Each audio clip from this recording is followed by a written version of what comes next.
øjeblikket, men okay. Den skal jo nok overleve. Ja, kloden overlever. Ja, det er bare også, om der er plads til os og de andre dyr, ikke? Det, ja. Men jo, der er ikke nogen far for, at kloden går ikke under. Nej. Det er ikke det. Den falder ikke ind i solen eller sammen med månen. Yes. Det er den her, man skal spille sådan. Ja, man må godt spille den anden, hvis man gerne vil. Ja, jeg kan gøre godt lide den anden. Men jeg er begyndt at tænke, at det skal man jo. Altså det her, vi har evidens for, at det er det bedste træk. Ja, det er det. Men det andet træk er ikke meget dårligt.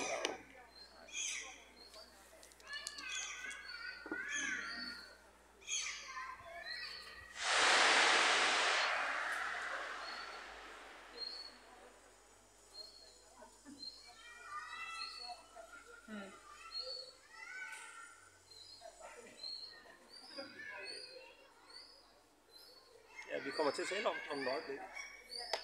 Ja, det ved jeg. Jeg tror ikke, jeg skal helt derfra, fordi at når du har fået en dobbeltsekser, så er jeg jo bagud på pips. Men samtidig så gider jeg heller ikke at være helt nede på den. Jeg vil egentlig gerne... Jeg laver den der. Og det er ikke det, det handler om. Det handler om, det er egentlig mest... hvis vi starter med, hvor mange pips har jeg fået? Jeg har fået 24, og jeg har kun fået 3. Nej. Ja, så plus dem der. Hvor mange? 8, så det vil sige, at jeg har 11. Ja, så jeg er oppe med hvor mange? Så du er oppe med 13. 13, ja. Så jeg vil gerne afsted. Ja. Den nemmeste måde for mig at komme afsted på, det er at gøre sådan der. Ja. Så det er det, du først og fremmest vil forhindre. Ja. Så det er jo den der. Om du kommer længere, ja, du vil hellere stå der. Ja. Men det er lige så meget fordi at her kan jeg hyggen, altså du kan komme til at stå og genere, hvis jeg ruller akavet. Ja. Men hvis jeg bare får et punkt foran, så på trods af, at jeg er foran i racet, så kan jeg stadigvæk ende med at have bedre timing end dig. Fordi for at holde på det punkt, jeg kan sagtens holde på det punkt og opgive det her punkt. Så jeg behøver sådan set gå hvorimod for at holde på mit punkt, så du er nødt til at have mit punkt. Du kan ikke holde på punktet uden mit punkt. Så der kan det sådan set være fint nok at komme længere frem, men det er den toer, der er den vigtige. Ja. Og så mangler du en toer, hvis du gerne vil længere frem, så det kan ikke lade sig gøre. Og den er fin. Om den der ville sikkert også være fin, og måske være bedre, det har jeg ikke en klar holdning til. Du risikerer at få nogle dårlige sekser, altså hvis du ruller sådan en 6-5, ja, så kan du selvfølgelig opgive punktet. Men generelt så er det godt bare at slå den løs. Og så ja, fordi så kan jeg få lavet nogle punkter. Ja, så længe du ikke er rimelig sikker på, at skuddet kommer nu, så er den bedste idé, det er at slå det. Ja. Ikke 3 punkter. 3 punkter bliver for mange, fordi så kan jeg give mig til at gøre sådan her med 5-3. Ja. Det gør jeg alligevel allerede her, tror jeg. Ja. Men 2 blots er fint.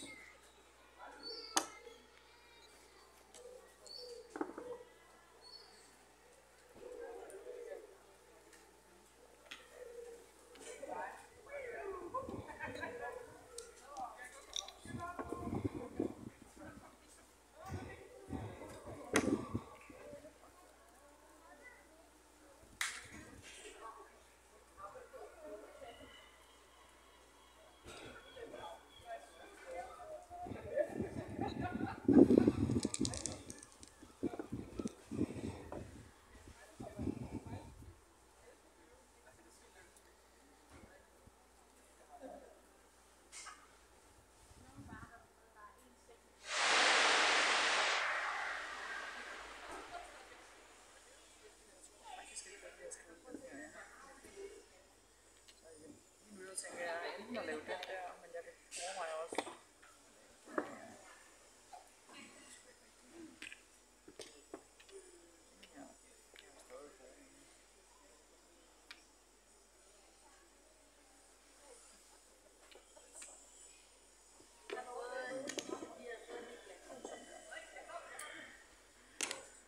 Jeg laver den her.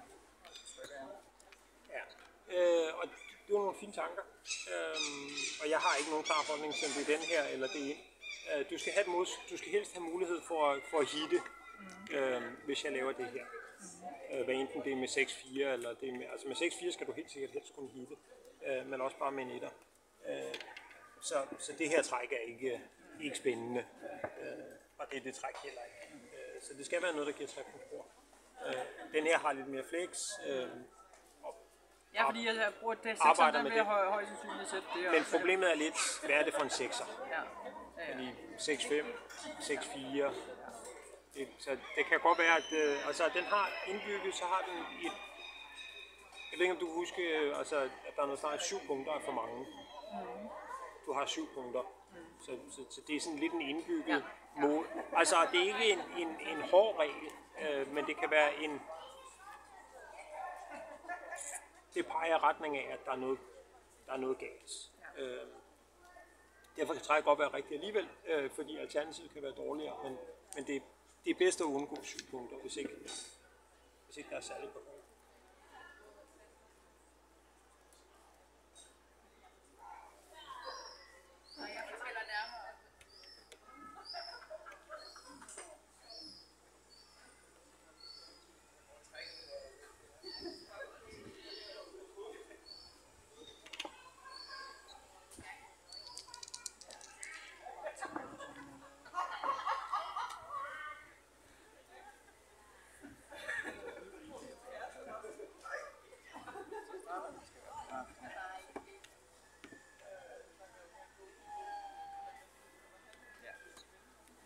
Hvorfor starter du med at sidde fedt med den brik?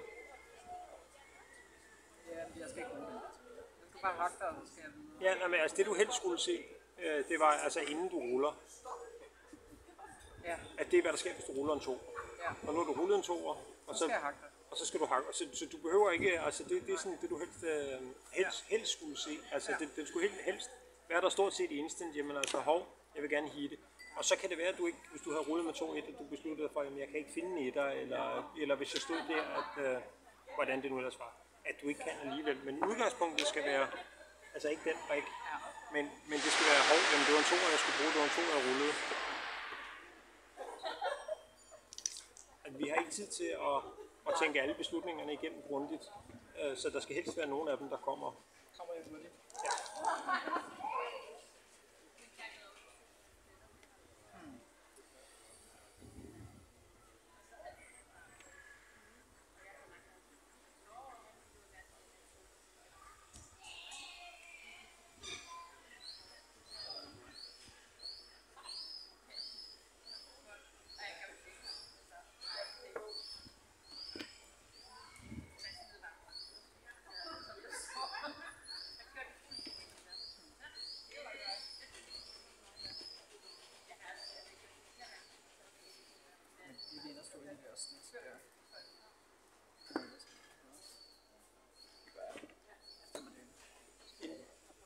Hvor vil du helst have den brik stående?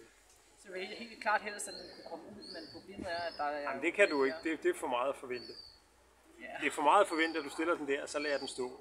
Eller altså, jo, jeg kan rulle 6-4, ikke? Men det er lidt meget at forvente. Hvor vil du helst have den stående, hvis vi glemmer den brik et øjeblik? Vil du helst stå her eller der? Jamen så vil jeg nok helst i virkeligheden stå der, fordi det kun... Du kan kun... Jamen er det kun 3 biler, og så er jeg er ikke lige så glad for at gøre det her. Altså det punkt, jeg helst vil have, det er det punkt. Ja. Og når du træder frem, så får jeg lige pludselig, altså når du står der, så har jeg 1 og 2 og 5. Ja. Men når du træder frem der, så har jeg 3, så har jeg 1 og 2 og 3 og 5. Ja. En anden ting der, hvor vil du helst have de brikker stående? Vil du helst have dem stående sådan der? Eller sådan der? Sådan der. Hvor mange numre hitter det? Det er alle 7'er minus 2, med minus 1, nej, jo 1,6 har du i hvert fald ikke. Der er alle dine 7'er. Men hvad er det for nogle 7'er sådan rent specifikt? Jamen det er jo 4-3 og 5-2. Og hvordan spiller 5-2 og 4-3 på min side? Spiller de er godt, de eller gode spiller derovre i de? hvert fald. De er nemlig gode. De er rigtig gode. Altså 5-2 er et af mine rigtig gode slag. Ja. 4-3 er også et af mine dele. Den er ikke, Nej. om den er lige så god eller ej, men den spiller rigtig fint. Så det vil sige, de betyder ikke særlig meget, de 4 numre, fordi de spiller rigtig... Nej, men det er altså, hvis det havde været 4 numre, som jeg ikke skulle bruge til noget herover, så får jeg 4 point oven i handen. Men det gør jeg ikke her. Så den der som sådan ligegyldig, men til gengæld så får du en del mere... Altså du står lidt akavet der, du får mere flex her. Så jeg tror, du står bedre sådan her med de 2 brikker, og jeg tror, den står bedre der end der, fordi Jeg har glemt. Det var også det her, du endte med at spille. Nej. Du endte med at spille det andet.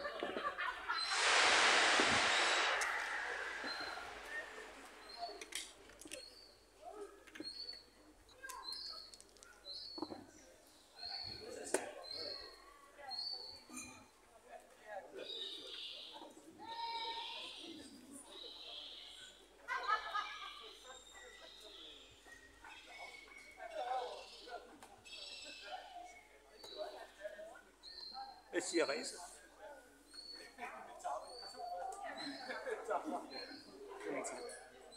Hvem er foran?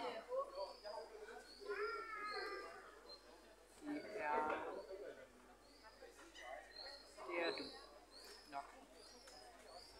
Nok, altså jeg er foran med nok, eller nok som i det er Nej, måske? jeg ved det ikke. Det er jo det, jeg sidder og overvejer. Det er at se her. Jeg tror simpelthen lige der. De der to herovre, og den der så skal ud og det.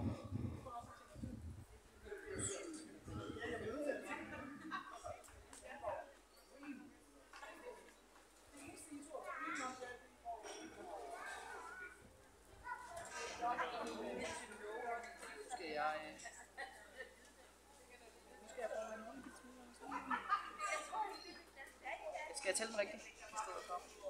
Jamen det er, hvordan tæller du? Jeg tæller mod. Okay. Det gør jeg næsten altid.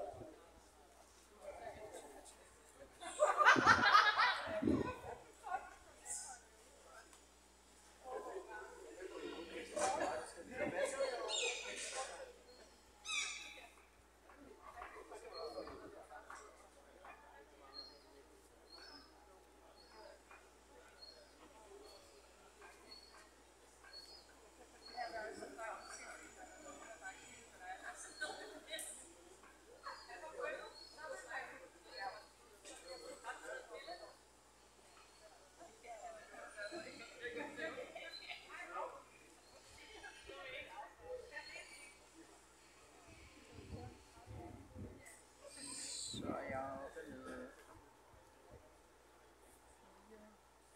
bagud med 12 og 7 og 5.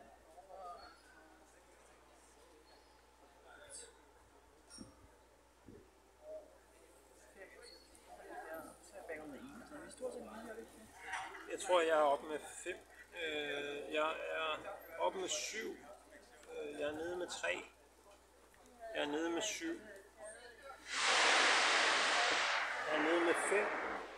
Jeg er nede med 3. Jeg er oppe med 5. Men det tager for lang tid til, at det er noget, du kommer til at gøre i praksis, medmindre det er et race. Kender du, jeg bruger ikke det, altså der er en række former, som jeg ikke bruger til noget, men det kunne godt være, du kunne bruge dem til noget. Prat, Nej. position, race, og så står vist for end, tror jeg, and threats. Ja. Så hvem står bedst? Hvem er foran i racet? Og er der nogen trusler? Og der er præthed, og hvis man kan finde 2 ud af 3, så har man en dobling. Hvis man kan finde 3 ud af 3, så er det pas. Og den her vil så være, jamen, hvem står bedst? Men en lille smule eller med meget? Med rimelig meget. Altså, jeg har et anker, og jeg er ikke på gearet. Og jeg har bedre bord, end du har. Og jeg tror med at lave 5 prime. Så jo, jeg står rimelig meget bedre. Har jeg nogle trusler? Ja, det kan man sige på. Det er sådan, altså, Ikke lige nu. Jeg vil sige det sådan, så jeg har allerede opfyldt truslen. Fordi du er på gearet mod. Altså, jeg har sådan set allerede, truslen er aktiveret, som jeg ser det. Og så mangler vi racet, og 5 pips, det er ikke nok til, at jeg har vundet racet. Men det er sådan halvvejs. Så jeg vil, altså, så hvis jeg skulle bruge den, så ville jeg tælle 2,5. Men der er en væsentlig faktor, fordi jeg kunne godt være lidt, jeg ville tendere, at det var et pas for money, men jeg kunne godt komme i tvivl, men nu er det ikke money, vi spiller. Vi spiller en 3-point-match, og det første point betyder mindre, så man skal droppe tidligt, en 3-point, doble tidligt og droppe tidligt. Så den her vil jeg ikke være i tvivl om, at det var et pas, fordi at, jamen bare, jeg vil ikke overveje et øjeblik, om ikke jeg skulle, når først jeg har racet, så vil jeg ikke overveje ikke at doble. Og så bliver det meget hurtigt til et pas. Så, men det væsentlige det er ikke, om det er pas eller det er take. Det væsentlige det er, hvordan du kommer dertil. Og der kunne det være godt at have nogle brugbare tommelfingerregler, som for eksempel, altså jeg ved, der er mange, der bruger Prats. Mark har lavet nogle, ja, også et eller andet system, som jeg ikke kender og ikke har sat mig ind i, men Prats er rimelig kendt. Og virker formentlig udmærket. Du har lidt, du holder på nogle altså 6-1 og 6-4, men jeg tror ikke, det fylder nok. Og så får du står også lidt akavet, hvis du ruller sådan en, hvis du kommer ind med 3-1, 3-2, der altså den, bortset fra at du har haft nogle andre udfordringer, hvis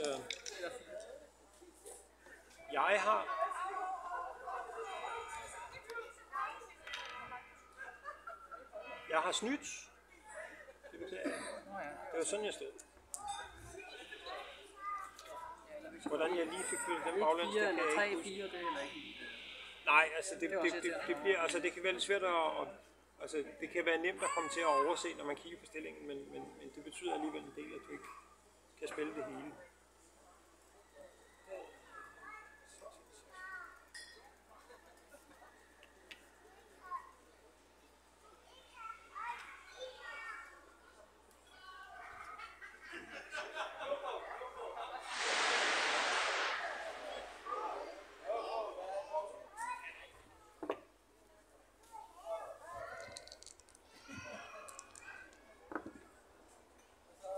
Det er noget af det, jeg synes er sværest. Jeg kan bedst lide at være grådig.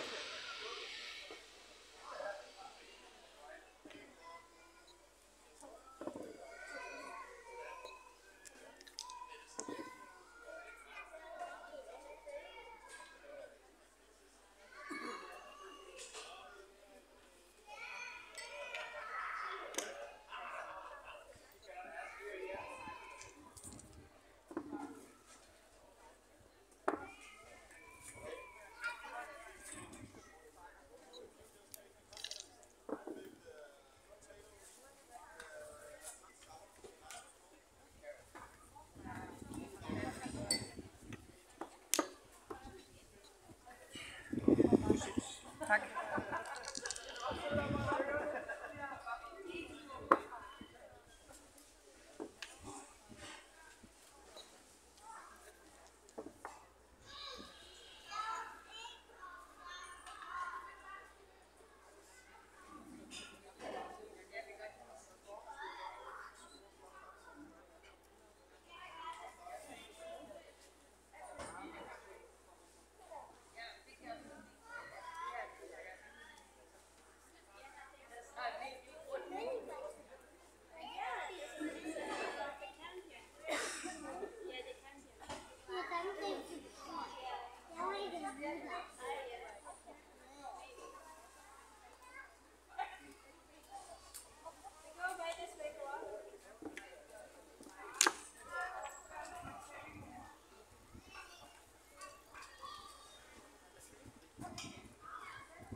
Overvejede du så egentlig? Med rullet før? Ja. Jamen jeg var meget slemt i tvivl. Jeg overvejer at spille den her.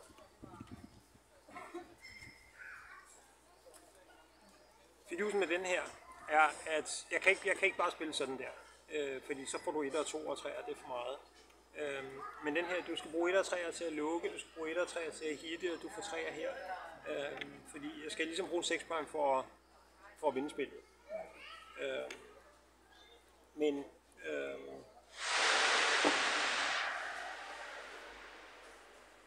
Men fordelen ved at sætte dig på gearet, så så spiller jeg med et blot mindre, det har også en værdi. Nej, så vinder jeg hvis jeg spiller den anden, og det går godt, så ender jeg ofte med ikke at vinde særlig mange diamonds, fordi dine brikker de kommer tættere og tættere på. Altså her, hvis det går godt, hvis du danser, så er det lidt nemmere at... Altså jeg kommer ikke til at lave primen, men det er nemmere at vinde gammonen, fordi ja, du får ikke flyttet tættere på hjem. Og så er der væsentligt færre. Altså her er der kun 12 numre, der hitter i stedet for 20. Selvom dine hits ikke er gode alle sammen, ikke, så er jeg stadigvæk helt fri.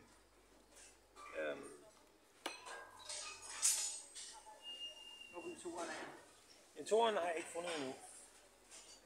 Og det er jo igen det der med, at jeg kan bedst lide at være grådig. Men nummer 3 gør lidt ondt.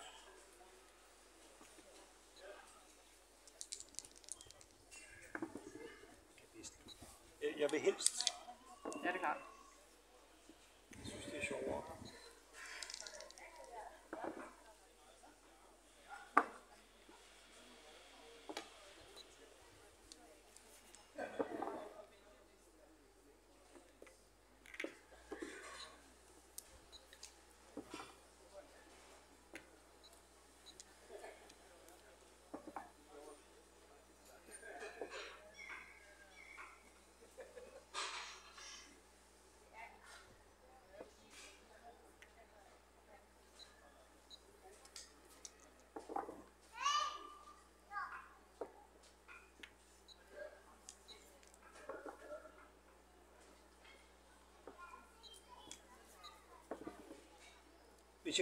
Hvis det kun handlede om at vinde, så er den her klar, så er den klar bedre. Ja.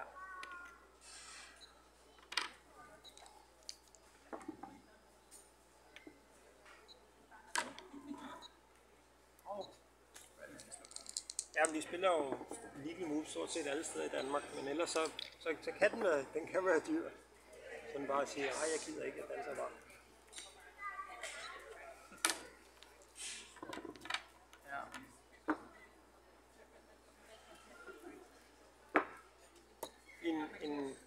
Altså sådan her, hvor jeg spiller 3-2. Det er vigtigt ikke at blive bange og give sig til at spille sådan noget der i stedet for. Og det er også vigtigt, selvom du ender med at stå tilbage, fordi alle de gange du kommer ind, så er der bare meget større chance for at vinde gammeren. Og jeg skal lige give et skud først, og du skal ramme skuddet, og så skal jeg tabe. Du skal danne, så jeg skal give et skud, du skal give et skud, og så skal jeg tabe derfra. Så der kan ofte være lang vej til at tabe, hvorimod et rulle mindre betyder rigtig mange gammers. Det her det er næsten altid forkert. Og det er ikke noget, altså det er ikke noget, der fylder meget, men det er noget, der kommer igen og igen og igen. Ja. Jamen, du skal få flere, altså du skal helst have så meget som muligt ind på den, så man skal have et spredt herude. Ja, og det er bare nemmest, hvis du starter med at gøre det. Så hvis det havde en 2'er, så kunne jeg, så var det være godt. For eksempel. Så kunne jeg, nu er jeg selvfølgelig. Ja, 2'eren ville selvfølgelig spille der. 1'eren ville du spille der. 5'eren ville du spille ind. 4'eren, men det er ikke for langt ned. Det er stadigvæk så den burde bare være blevet stående. Og det betyder ikke meget, men det er en af de små ting, der sker ofte.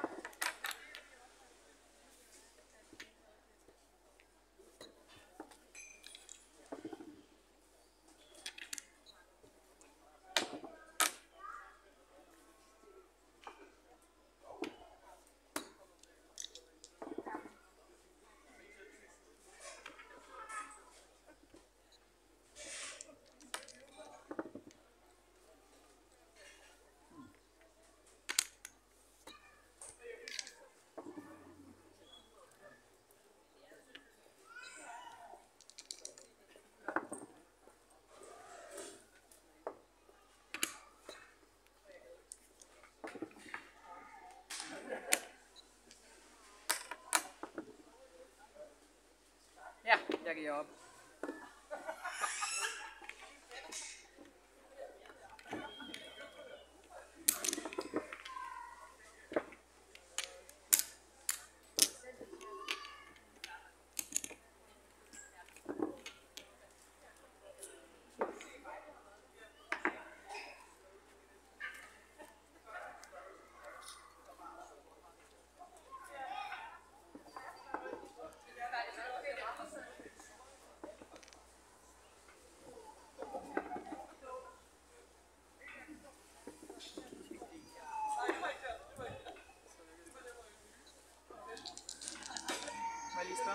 Ja.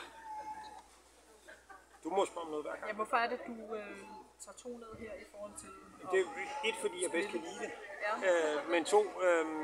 den her skist, altså, hvad betyder gammons? Hvad betyder gammers for mig? Betyder de noget? Nej, Nej. Hvad betyder gammers for dig? ikke noget særligt, nej. Så det er lidt, Næsten ikke noget. Så det er næsten som om det var DMP. Det er ikke helt DMP, fordi der er lidt backgammon Ja. og så videre. Men når vi spiller mod hinanden, ja. så jeg har en opfattelse af, at jeg spiller bedre end du gør. Ja, det, Det kan være, at vi deler den opfattelse. Ja, det gør vi. Og det betyder, at jeg vil gerne gøre det. Jeg vil også gerne spille det, altså ikke bare hvad XG mener er det bedste træk, men hvad der rent faktisk vinder mest. Og det her, jeg vil gerne spille, jeg vil helst ikke ud i bagspil. Nej. Men dem kommer der ikke så mange af. Og hvis du kommer ud i bagspil, så er det fint nok. Der er en ting, hvis du har læst Michis bog om åbningen, så en af de klare fordele ved at få sendt en brik hjem, fordi der kommer ikke så mange flere bagspil her, det er, at så har jeg 3 brikker, og så kan jeg komfortabelt komme frem og lave. Så det koster sådan set ikke så meget. Hvis vi kommer ud i Prime vs. Prime, det jeg vil undgå, det er, at jeg vil ikke have stillinger, hvor jeg taber mange backgammons. Men der skal jeg inde med mindst altså et dybt bagspil, eller 3 brikker på gæret mod lukkebord. Og der er meget lang vej dertil. Altså, du kan rulle dobbelt 4, eller dobbelt 5, eller dobbelt 2, ikke? Altså, det sker også i den anden uge. Og jeg tror bare, der kommer mere spil her, så passer meget mere spil. Om ikke skal I sige, det er rigtigt eller ej, det ved jeg ikke, men det er højst en marginal fejl. Nej, man må godt, altså hvis jeg fører 12-0 til 17, så må jeg godt spille den der alligevel. Det er kun, når vi kommer dertil, hvor, fordi, og det igen, der er ikke så forfærdeligt mange flere gammons, blandt andet fordi, at jeg har et anker, jeg beholder mit anker. Så det er først, når, altså de store slagudvekslinger, det er ofte, hvis man giver sig til at slå det, og så hitter du, og så hitter jeg, og så hitter du. Dem kommer der ikke så mange af her i Arfis. Så det betyder ikke noget nævneværdigt for gammon-faktoren.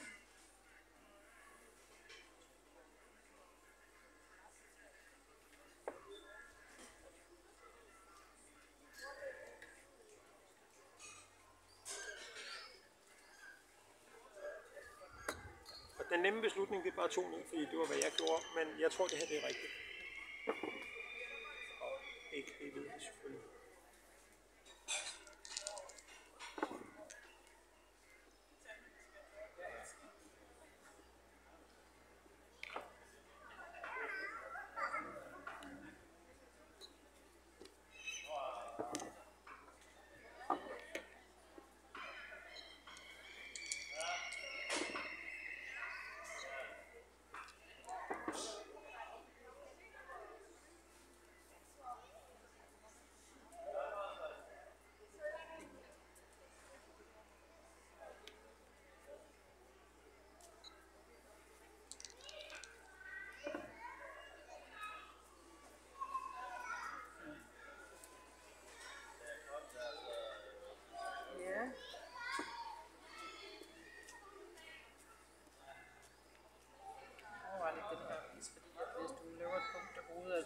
Så kan jeg måske ramme den anden og lave noget kampspil andre. Altså, jeg ved ikke rigtigt.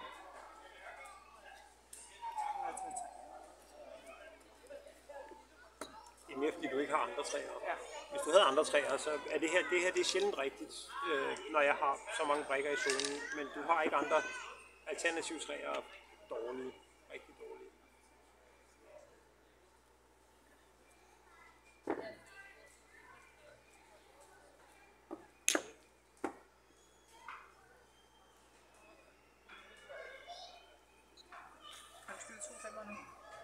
Nej, jeg stak med en 6'er.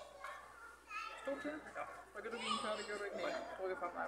Jo, jeg rykkede en før. Ja, og så rykker du ikke 5 ud, det er rigtigt. Ja, jeg rykkede frem til de 4 på der, så det er da godt, ja. Det var heller ikke, fordi jeg gerne ville det, jeg gjorde, men det var meget svært at spille noget alternativ.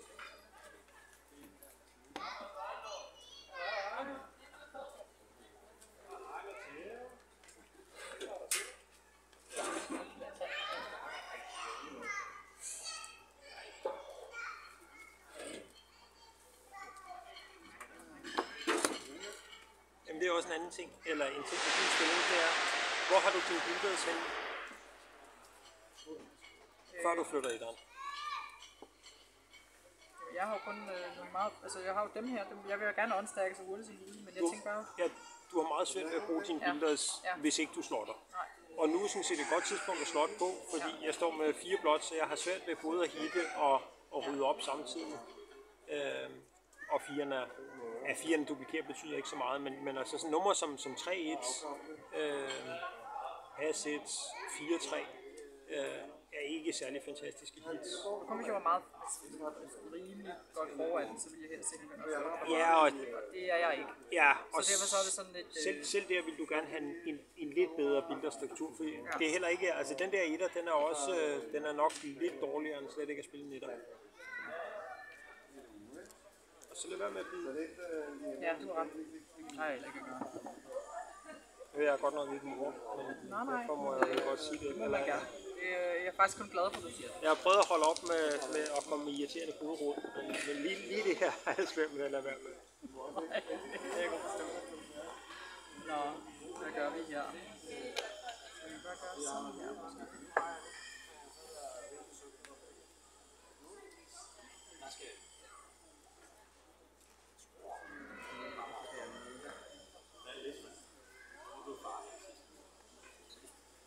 Hvad skulle være et godt argument for ikke at gøre det? For at spille en anden træ. Jamen det skulle være for at lave den her, for at du ikke... Så er der 2 numre mindre, der rammer mig. Så har jeg ikke nogen... Nej, 2 numre for lidt. Altså, du skal altså 2 numre, det er sådan noget, du kan give dig til at koncentrere dig om, hvis de stod der. Ja. Og hvis de 2 numre, det var fra gevinst til tab, så kan du give... Men her, hvis jeg nu ruller en 3-1 for eksempel, så har du... Det betyder meget, at du har en ekstra. Altså her, du har 4 billeder, men de ikke, altså du vil gerne lave en 5 prime, så du vil helst ikke opløse det. Og så betyder det meget, at du har bare den ekstra. Og når jeg bliver stående hernede, så er det lidt det samme. Du kommer ikke til at bryde varepunktet for at lave. Der er også det, hvis du kommer herud i den næste, så har jeg også... Så har du også flere numre. Flere numre at ramme med, ikke? Ja. Så der er ikke, altså det er jo kun hvis du vidste, at jeg rullede 3-6. Ellers er der ikke rigtig nogen gode.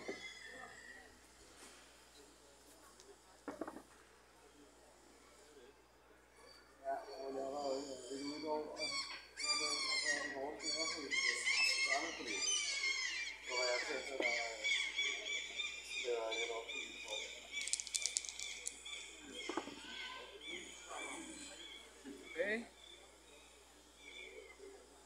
Så kom du foran i race.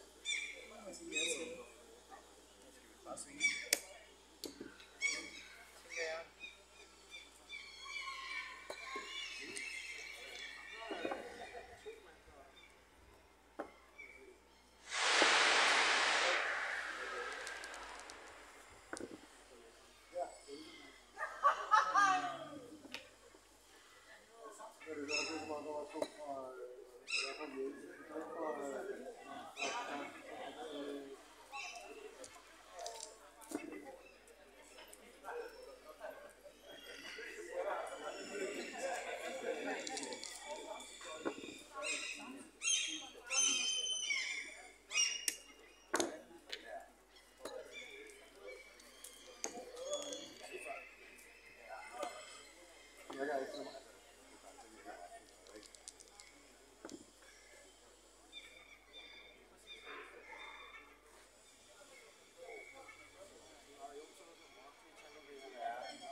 Det gør ikke en stor forskel. Jeg vil hellere have den ekstra billeder, og så blive ramt på 1-6, fordi problemet er stadig på 1-6, fordi jeg hitter, så du har ikke tabt, fordi jeg hitter. Men til gengæld, så hvis jeg ruller 1-6, og du misser, så har du stort set tabt. Så det er ikke 2 numre, det er måske tættere på et halvt nummer. Og hvis du ruller nogle store numre, så kan det blive akavet, men det betyder ikke noget særligt. hvis du har muligheden, så er det bedre at holde bilders det samme antal billeder, ikke at sætte dem frem på de forreste numre. Ja. Det er lidt, du får flere rull til at prøve at udnytte det. Her der er du i et, altså du kan bruge den næste gang, men hvis du ruller 6-5, 6-4, noget, så løber du løber tør i løbet af, du ruller tør et rull, cirka et rull før.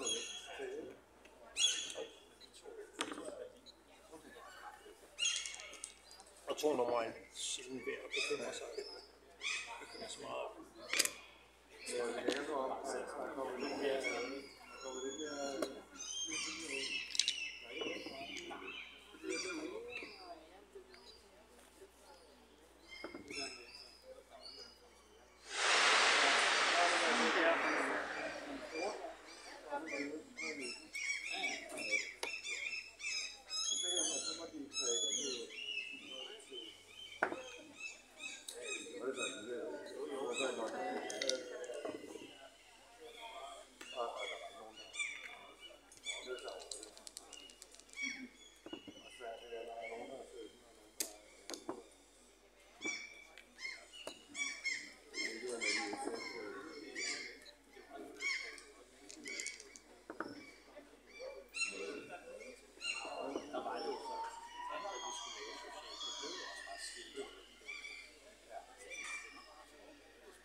Nu 2 punkter lige pludselig. 2 numre er klart for mange, fordi du har næsten mulighed. Ja.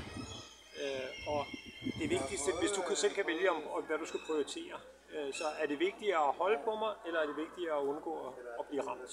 Ja, det er vigtigt også, at jeg har nogle flere til at lave. Altså, det er også vigtigt, det er også, at jeg kan lide, hvor det var, jeg havde 4 til det her punkt. Det har jeg, nu har jeg kun. Jamen det 4 er ikke en mulighed, altså 4 numre er ikke en mulighed, fordi det er 6 for meget.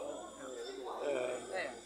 Men i forhold til den anden, altså hvor du kunne spille den her i stedet for, det bliver hurtigt.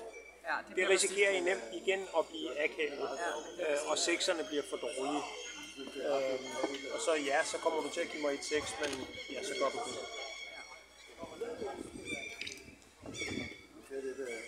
Men de 2 numre, altså når spillet er uafklaret, eller når du ikke har næsten vundet, så er 2 numre for mange. Når du er klar frem til, at du har næsten vundet, så er 2 numre ofte. Hvis det er 2 fulde numre, det var det, jeg sagde før, det der med et, altså, hvor jeg gerne ville stille mig bagved, hvor du også bliver ramt 2 numre. Der går du ikke fra at have vundet til at have tabt. Der går du fra at være, du er ikke engang favorit, hvis jeg ruller et 6, fordi du har 15 numre, men hvis du viser, så er jeg så langt foran i racen. Og efter du bliver ramt, så har du stadigvæk et par procent. Hvorimod her, der kommer du meget tættere på forskellen på tab og sejr. Fordi her, der har du stadigvæk, du har 11 numre, så du får en i racet. Så det koster noget mere. We can also pull chairs over and give the kids a table should we grab for right there. We'll just have one.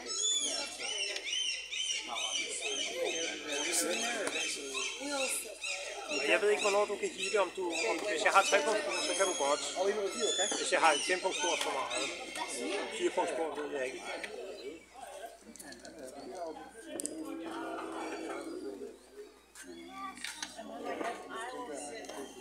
Why don't you sit on that side of the beer, Henry? I don't know.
Because in my mind now I'm thinking, which is word?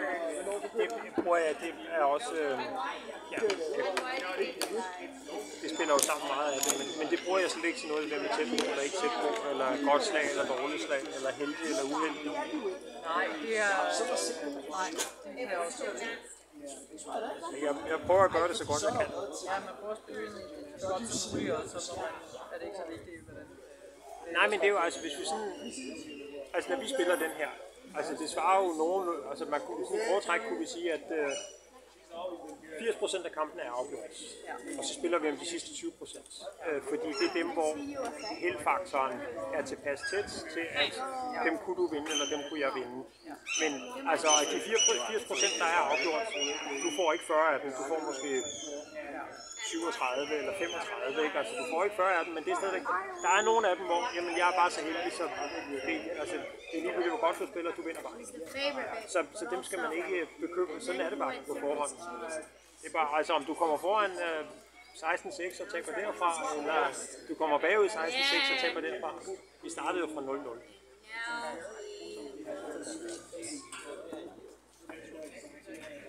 Jeg har ikke mere fortjent at vinde, end du har, bare fordi jeg synes, jeg spiller bedre.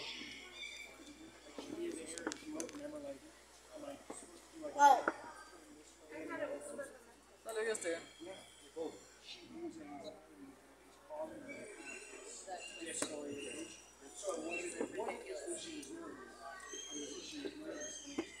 Go down. Det er vigtigt. Og jeg ved egentlig ikke, om du overhovedet har dobbelt, inden du trykker på uret, men det er vigtigt, at din tid ikke går i hvert fald, mens du er... Ja, nej, men reglerne omkring det der, hvad du egentlig må, er en lille smule uklar. Din 3-4 i udlægget. Det er vigtigt, at du ikke spiller 2. Fordi du vil helst have, at jeg ruller noget lidt ligegyldigt, og så dropper jeg. Jeg skal ikke have chancen for at rulle et rigtig godt slag. Så den her, den tenderer mere, den er mere passiv. Det blev... Nej, igen.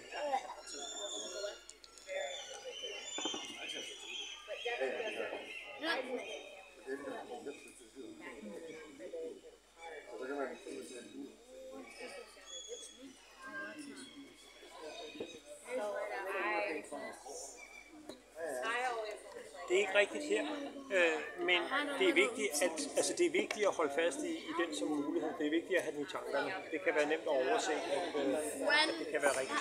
Her, jeg vil tro, du bare skal frem. Jamen, problemet er her, jeg får nogle dobbelt, altså 6-2, 6-4, 6-3. Jeg får flere dobbelthits, som efterlader kun et loks. Her, der har jeg ikke særlig mange dobbelthits, som kun efterlader et. Altså, jeg har 2-1 og 4-1. Så det er mest det, der koster. Can't see me here, and we sent them to training for it. I'm not going to be able to see for like 2 days. Oh, this is the first day. This is when I first met him. Yeah, this was when I first met him. I just came home to this. Do you know you This is when I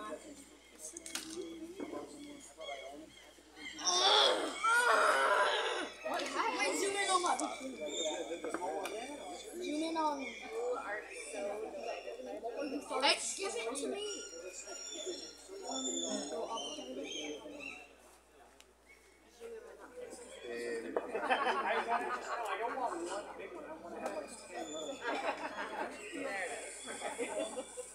Oh no, I can No!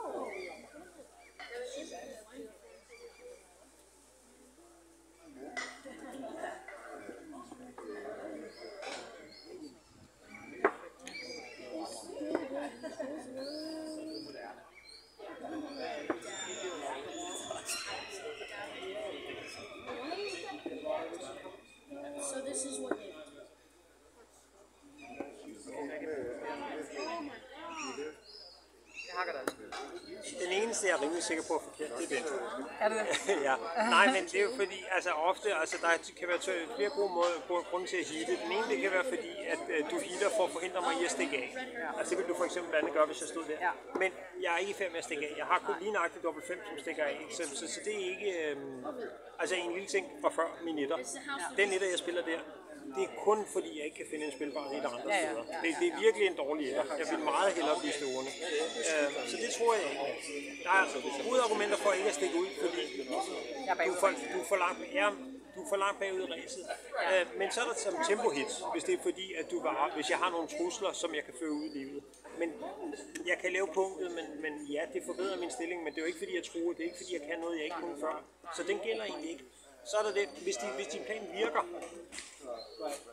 her, der har du stadigvæk mulighed for, det kan godt være, at det er lidt svært, men du har mulighed for at lave en prime. I samme øjeblik, du går ned og tager det punkt, Så har jeg det kun...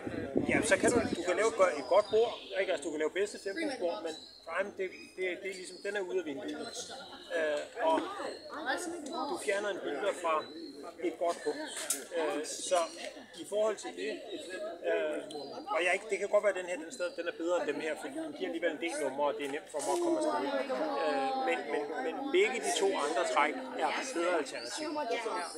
Jeg ved ikke, om jeg vil spille ud, eller jeg vil spille den her. Så kan jeg bedre lide den her. Jamen det, altså, jeg har lidt, det er mange numre. Men den her, det er lidt for svært at bygge en prime herfra. Jeg synes også, at lige for at lave det her punkt herovre, der skal du bruge 1 og 3 og 6. Ja, men du skal ikke bekymre dig så meget. Det er den her, altså, jeg skal afsted ikke. Altså, det er klart, hvis jeg får bygget nogle punkter, så har jeg nemmere ved at slå kontra. Men først og fremmest, så det er den række derovre, vi spiller. Altså, Guys, see what they have?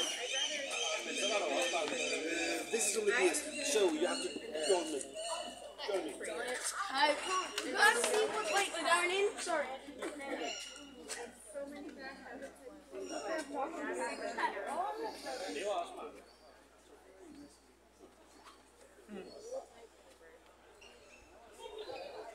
Og så tror jeg, en meget god regel for, i hvert fald også dig, er, når du kommer ned på sted mellem 20-30 sekunder, altså bare spille som om du ikke har noget tid overhovedet.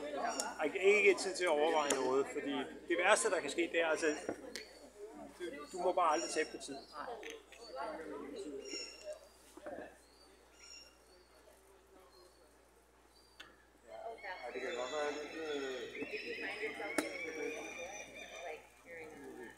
Nu har jeg sagt, at du ikke skal bruge tid på at tænke over tingene, så sådan er det selvfølgelig. Men jeg bør jo have det på den. Jamen det indeholder, altså hvis jeg selv får stukket et sted, der ligger 20% match. 20%? Nej. Bare... Jamen jeg kan misse. Altså det forekommer, og jo, der er mange af numrene, der spiller godt for mig, men bare dernede. Det er så fint. Det hittet, det har vi allerede diskuteret, det var dårligt. Cheer for me. And I was so captivated by it. I thought it could have fun. I never wanted to do it. It's so fun to watch people working so hard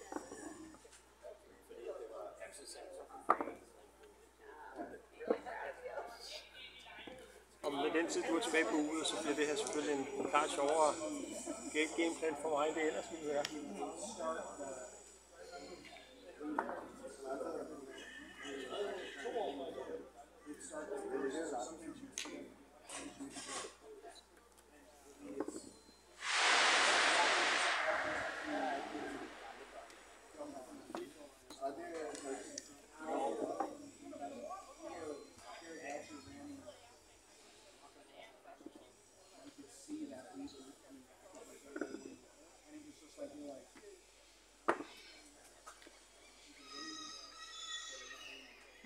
Like about 4 miles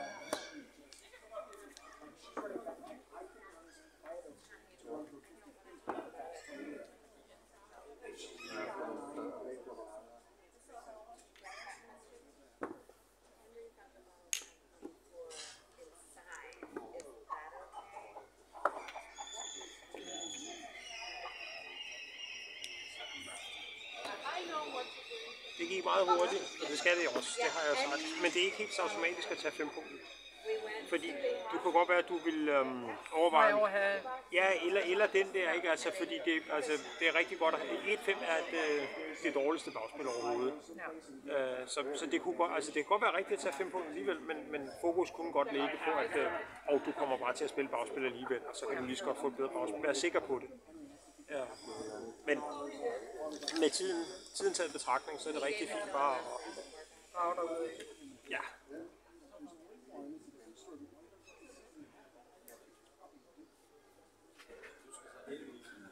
But they went, it was a restaurant and they have a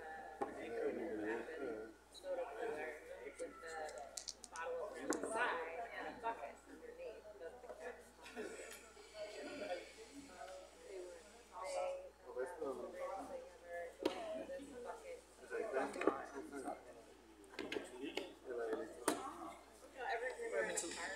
Ikke lovligt.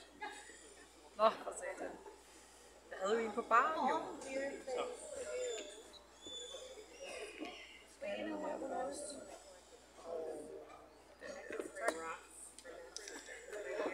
Men du vil hellere, at den 4 er bedre, fordi det koster, nu koster det, Ja, det ikke, koster ikke længere noget at få brækker sendt tilbage.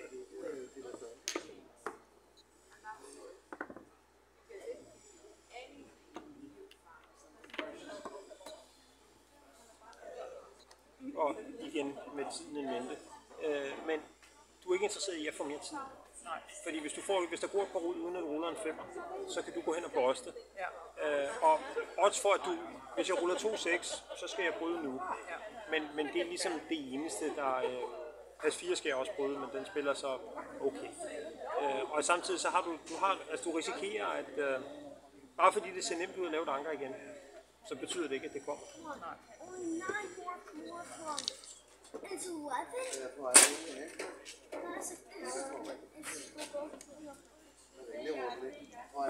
That's worse than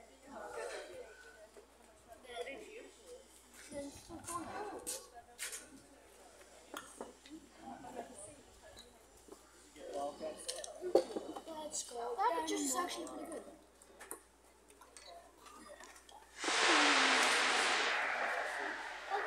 What is that? What is that? Could you go on the other side, please? Just so that man. Yeah. And it's 8 kilometers.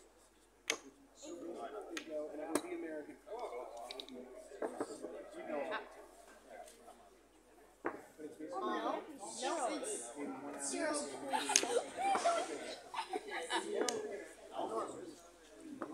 McDonald's.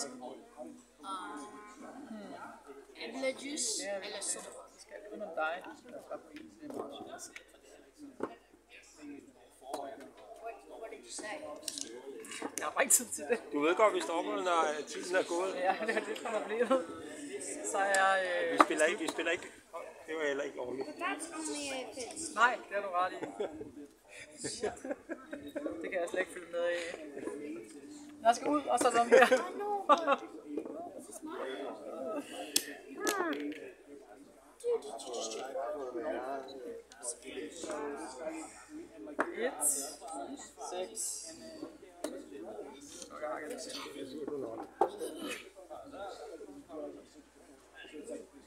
What? Is that shoe?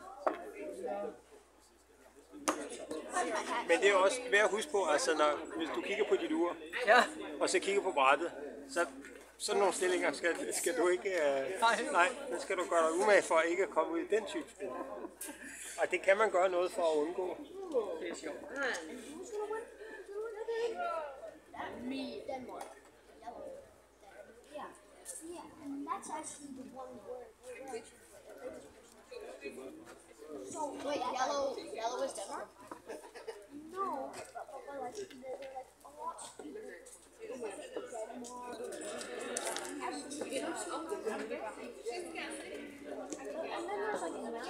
I'm open to it. I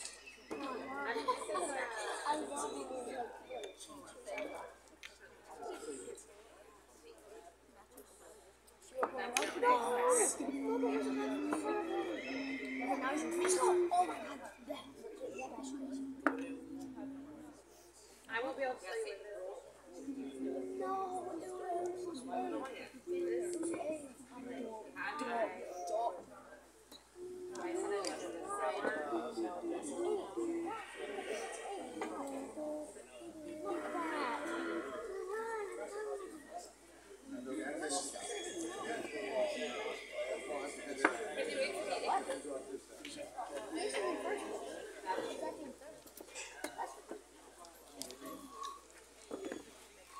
Stop! Go, Emma!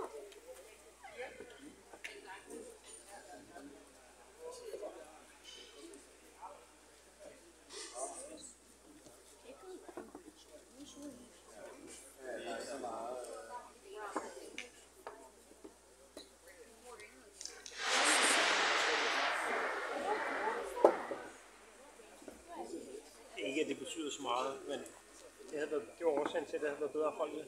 Punktet. Ja. Det tænker jeg også lige efter.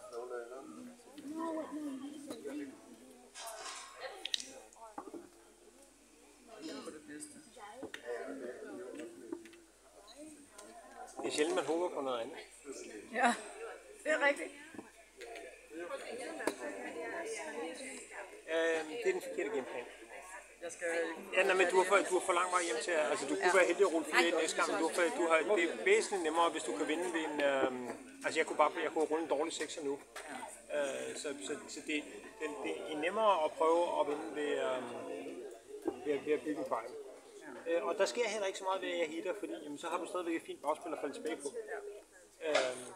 Så du vinder ikke måske helt lige så meget på at lave prime, som du ville gøre på angrebet, men du er sikker på, at du kan falde tilbage på det nu. Hvorimod oftere så sker der det, hvis det her det ender op med ikke at virke, at så bliver du fanget sådan lidt mellem to stole. Fordi der ikke er brikker nok i zonen.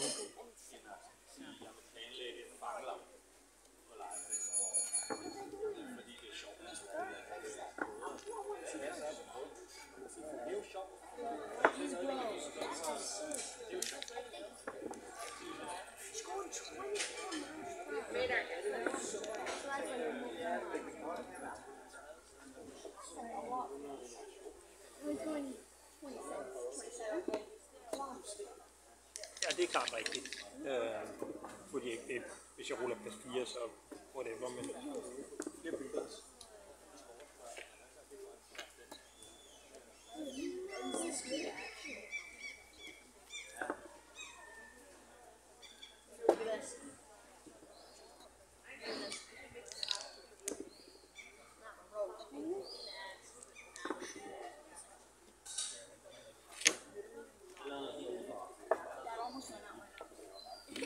Somebody say. Det er ulovligt. Someone say. Bro, don't drink it that way. It will go away. Derfra. 1, 2, så rykker den til over. Nu skal jeg jo 3 ind, og så den derinde. No, but like all the way. Sådan der. Det er lovligt. Like this.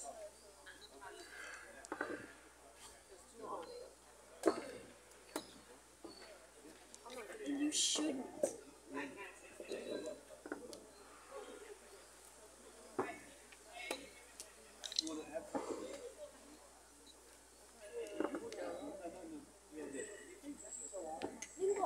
Bingo, and a microphone. And that's the thing.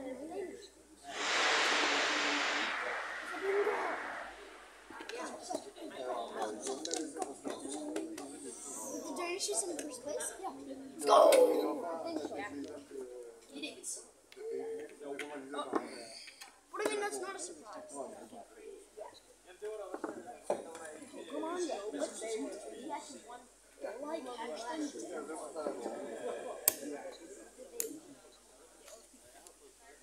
is that? Og igen med tiden. Men her har du bare vundet. Her har du bare vundet. Jeg kommer ikke til at ræse den hjem. Jamen, jeg Så det er for bedre, meget. at jeg ikke til de der to... Ja, jamen, fordi selv hvis jeg ruller dobbelt 6, så er jeg stadigvæk 3 dobbeltslag bagefter, og de skal ikke være for små. Hvorimod her, der risikerer du med det samme at rulle en akavet etter. Ja. Det er så ikke rigtig, nej, det er rigtigt. Og her kan jeg stadigvæk, jeg kan danse, Ja, og så er jeg der kan 4 også. numre, der giver skud, så jeg har ikke tabt. Jeg er tæt på at have tabt, men jeg er mere tæt på at have tabt i den anden. Okay, you can sit that dude. Spilled my apple. Men det sidste, det kan Det er ret mærkeligt, at det kunne lade sig gøre at vinde den her, fordi det så ret crazy ud. Nå, ja, men det er jo, altså, så længe modstanderen danser længe nok, ikke, så går det af sig selv. Men jo, tidsmæssigt... Nej, der er ikke noget mærkeligt, at du vinder fra det. Ofte så er det, fordi man kommer til at fokusere på, jamen det er jo mærkeligt, at jeg vandt på den måde. Ja. Men jeg kunne også bare være sluppet hjem, og så kunne du have ramt et skud på 4-punktet og lukket bord, ikke? Altså, det ville være en mere typisk udvikling måske, men det er der jo altså... Ja, den her, den vinder du måske 1 af 1 million på den her måde, men så er der de 25%, du vinder på den anden måde i stedet for, ikke? Altså, det er nemt at... hvor var han heldig, at han lige rullede 2-6 der, ikke? Men han kunne også bare have danset og ramt et skud senere, eller du kunne være bustet, eller... Den eneste, jeg kan huske, som jeg heller ikke... Jo, jeg mener, altså, det er svært med erindringen. Jeg mener, jeg så den. Det var Brian, der bostede et mod Chris for år tilbage.